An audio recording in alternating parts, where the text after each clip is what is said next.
حضرت سیدنا عمر رضی اللہ تعالی عنہ جلیل القدر ہستی ہیں جنہیں حضور علیہ السلام نے اللہ سے مانگ کے لیا۔ سارے صحابی رسول کریم صلی اللہ علیہ وآلہ وسلم کے مرید ہیں، لیکن جناب عمر میرے حضور کی مراد ہیں۔ 39 لوگ جب اسلام لا چکے، 39ویں شخص حضرت امیر حمزہ رضی اللہ تعالی عنہ تھے، اور ان کا ایمان لانا مسلمانوں کے لیے بہت بڑی ڈھارس اور بہت بڑے حوصلے کا سبب و ذریعہ بنا۔ تو میرے حضور نے ہاتھ اٹھا لیے، کہا اے اللہ، ایک شیر دیا ہے امیر حمزہ، ایک شیر اور عطا کر دے، اب تیری مرضی، عمر بن خطاب دے دے یا عمر بن حشام دے دے۔ حضور دعائیں مانگ رہے اور یہ ہاتھ میں تلوار لیے غیظ و غضب سے بھرے ہوئے گھر سے نکلتے ہیں کہ بانی اسلام کا چراغ ہی بجھا دینا ہے۔ راستے میں ایک صاحب ملے اور کہا کہ عمر، تیور کوئی اچھے نہیں لگتے، خیر تو ہے، کدھر جا رہے ہو؟ کہا چراغ اسلام بجھانے جا رہا ہوں، یہ روز کا مسئلہ ختم ہونے لگا ہے میرے ہاتھوں۔ مسکرا کے بولے گھر کی خبر تو لو۔ کہا میرے گھر کو کیا ہوا؟ کہا تمہاری بہن فاطمہ بھی نوکر بن گئی ہے رسول اللہ صلی اللہ علیہ وسلم کی۔ غصے سے بھرے ہوئے اپنی بہن کے گھر کا رخ کرتے ہیں، اندر سے قرآن پڑھنے کی آواز آ رہی، غصہ اور بڑھ جاتا ہے، دروازے کو زور زور سے کھٹکھٹاتے ہیں۔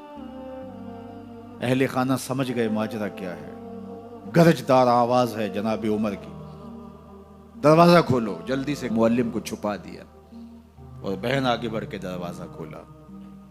کہا تم سابی ہو گئے ہو، دین چھوڑ دیا تم نے، بتوں کی وفا ترک کر دی اور بے تحاشا مارنا شروع کیا۔ بہن کا سر پھٹ جاتا ہے، خون بہنے لگتا ہے اور یہ مارتے چلے جاتے ہیں۔ فاطمہ بنت خطاب بولی عمر، تم خطاب کے بیٹے ہو، سنو میں بھی خطاب کی بیٹی ہوں، جو ظلم جو جبر کرنا ہے کرو، میں محمد عربی کا دامن نہیں چھوڑوں گی۔ سوچنے پہ مجبور ہو جاتے ہیں وہ کون سی طاقت ہے جس نے بجلیاں بھر دی اس کے اندر۔ کہا جو تم پڑھ رہے تھے مجھے بھی سنا سکتے ہو؟ کہا تمہیں غسل کرنا ہوگا۔ عمر اپنے بدن کو دھو رہے ہیں، میرا رب دل دھو رہا ہے۔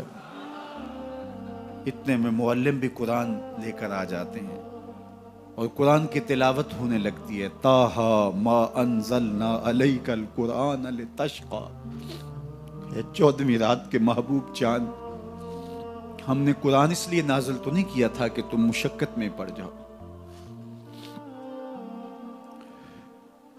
بے تاب ہو گئے، کہا عمر کی عمر برباد ہو گئی، مجھے لے چلو حضور کی چوکھٹ پہ۔ تلوار حمائل کی ہے، بہنوئی ساتھ ہیں،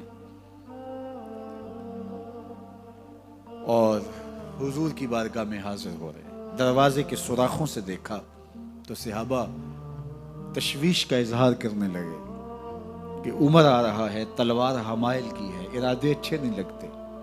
جناب امیر حمزہ نے کہا دروازہ کھول دو، اچھی نیت سے آیا تو استقبال کریں گے، نیت اچھی نہیں ہے تو اس کی تلوار سے اس کی گردن کاٹ دیں گے۔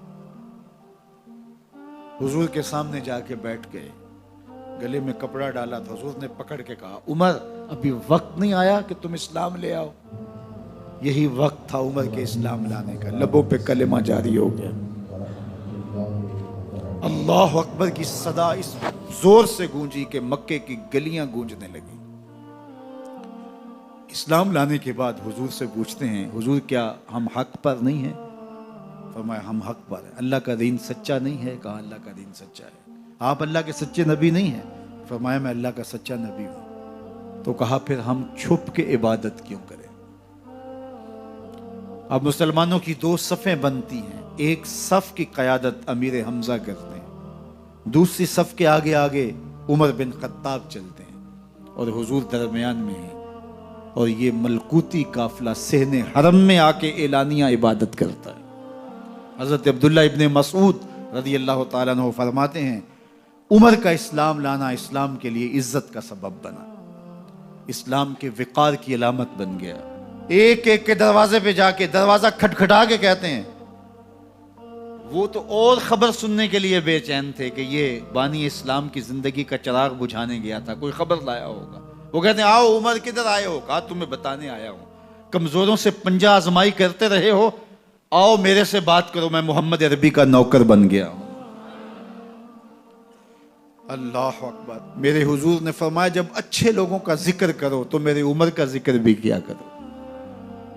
میرے عمر کی زبان پر حق بولتا ہے، سچ بولتا ہے۔ ان الشیطان یفر من ظل عمر، عمر کے سائے کو دیکھ کے شیطان بھاگتا ہے۔ اللہ اکبر۔ اسلام لائے تو زندگی کی ایک ایک سانس اسلام کے لیے وقف کر دی، حضور کا پہرا دیا، حضور کی ناموس کا پہرا دیا، حضور کی شریعت کا پہرا دیا۔ اسلامی فتوحات پھیلیں تو پھیلتی ہی چلی گئیں، کبھی مصر فتح ہو رہا ہے، کبھی ایران فتح ہو رہا ہے، آرمینیا تک مسلمانوں کی افواج پہنچتی ہیں۔ 22 لاکھ مربع میل پر حضرت عمر رضی اللہ تعالیٰ عنہ کی سلطنت پھیل جاتی ہے۔ عدل و انصاف کا دورہ ہوتا ہے۔ زمانے نے دیکھا کہ غیر مسلم بھی عدالت میں کھڑا ہے تو اسے خوف نہیں ہوتا تھا کہ میرے سے ناانصافی ہوگی، اس لیے کہ حکومت عمر کی چل رہی ہے۔ وہ بھی مطمئن ہوتا تھا کہ میرے ساتھ انصاف